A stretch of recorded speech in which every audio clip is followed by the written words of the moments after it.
দেখেন এগুলো, এই ধান যারা কাটছে এটা কাইটে আরো মহাবিপদে পড়ছে।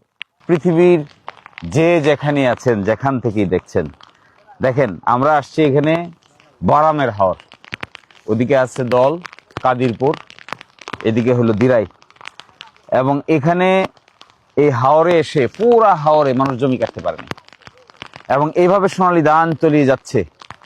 শুধু এখানে না, এটা তলিয়ে যাচ্ছে তাপ্তির হাওরে, তলিয়ে যাচ্ছে কুলুঞ্জের বিভিন্ন হাওরে, তলিয়ে যাচ্ছে রফিনগরের হাওরে, করিমপুরের হাওরে, সব জায়গায়। দেখেন এগুলো, এই ধান যারা কাটছে এটা কাইটে আরো মহাবিপদে পড়ছে। রাস্তার ভিতরে অনেক ধান দেখা গেছে যে কাটছে, কিন্তু এটা বিপদের মধ্যে আছে, এগুলো আর নিতে চায় না, কেউ তুলতেও চায় না। এবং এই ধান নিয়ে এমন বিপদে পড়ছে মানুষ। দেখেন ধান কিন্তু গাছের ভিতরে আছে ঠিকই, কিন্তু ধানের ভিতরে চারা গজাইছে। এখন প্রশ্ন হলো, আমি আসছি আপনাদেরকে একটা ক্ষোভের কথা বলার জন্য। এটা তো দেখছি, পরিবেশ তো সবাই জানে, সবাই দেখছে, এমন কোনো লোক নাই যে পরিবেশ দেখে নাই।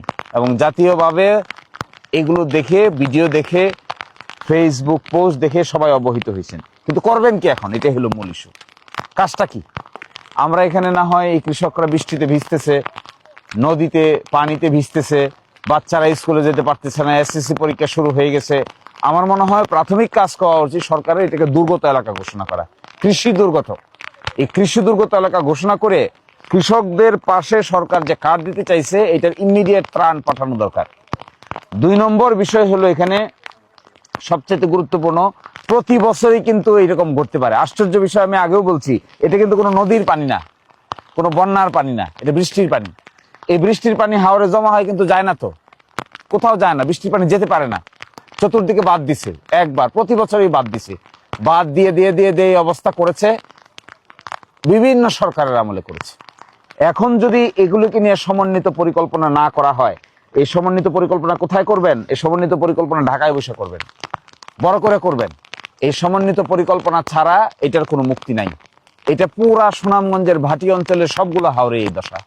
এখান থেকে যদি মুক্তি পাইতে হয়, তাহলে আমাদের একমাত্র কাজ হলো ভবিষ্যতে যেন এই পানি নিষ্কাশন ব্যবস্থা সঠিক করা যায়, এইটার ব্যবস্থা করবেন। পানি নিষ্কাশন ব্যবস্থা কিভাবে সঠিক করবেন? পানি নিষ্কাশন ব্যবস্থা সঠিক করতে গেলে আপনাকে বৃষ্টির পানি আসবে যাবে, এই ব্যবস্থা করতে হবে। হাওরে পানি ধারণ করার ব্যবস্থা থাকতে হবে। আরো আশ্চর্য হবেন, এখানে কিন্তু চৈত্র মাসে এমন শুকাইছিল যে মানুষ বৃষ্টির জন্য ধানে পানি দিবে কোথা থেকে তার ব্যবস্থা ছিল না, সেচ প্রকল্প ছিল না, সেচের কোনো ব্যবস্থা ছিল না।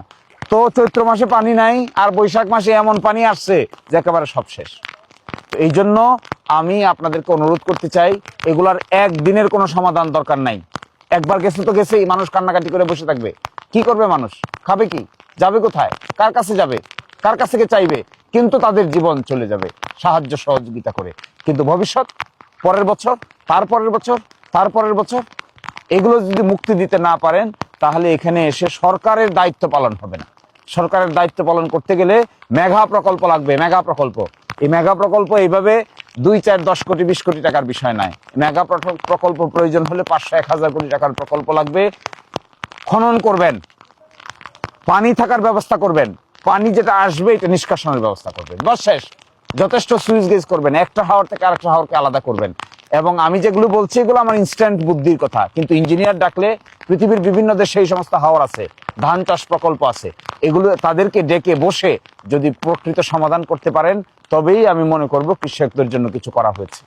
আর যদি তা করতে না পারি, তাহলে বছরের পর বছর এগুলা ঘটবে, আর আমরা শুধু দেখব, আমাদের কৃষকরা কানবে,